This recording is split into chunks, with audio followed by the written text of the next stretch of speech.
Every afternoon after school, the children would play in the giant's garden.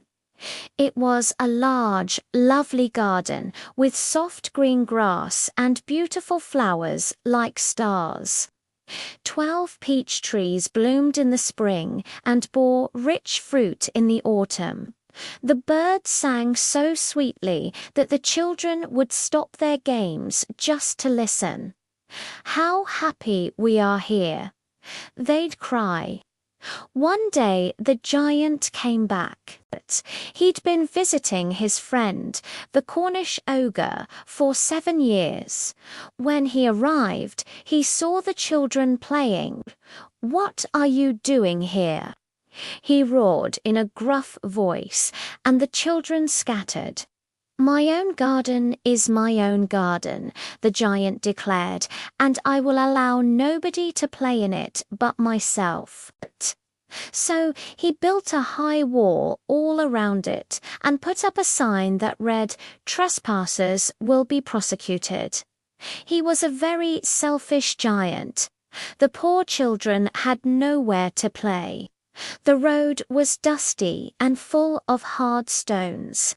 They would wander around the high wall after their lessons, talking about the beautiful garden inside. "How happy we were there," they'd say sadly. Then the spring came. All over the country there were little blossoms and birds.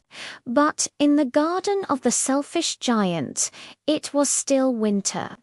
The birds didn't sing because there were no children and the trees forgot to blossom. The only ones who were pleased were the snow and the frost. They covered the grass in a white cloak and painted the trees silver.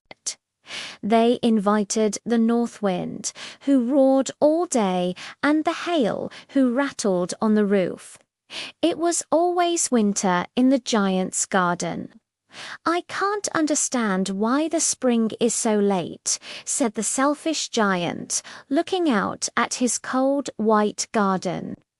One morning, the giant heard lovely music. It was just a little bird singing, but it had been so long since he'd heard a bird that it sounded like the most beautiful music in the world. The hail stopped, the north wind ceased roaring, and a delicious perfume filled the air. "I believe the spring has come at last," said the giant, and he jumped out of bed to look. He saw a most wonderful sight.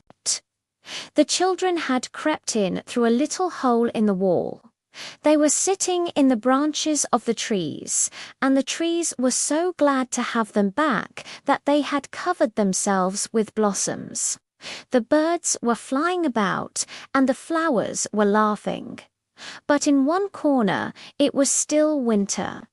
A little boy stood there, so small he couldn't reach the branches of the tree, and he was crying. The tree was still covered with frost and snow. "Climb up, little boy," said the tree, bending its branches down. But the boy was too tiny. The giant's heart melted. "How selfish I have been," he said. "Now I know why the spring would not come.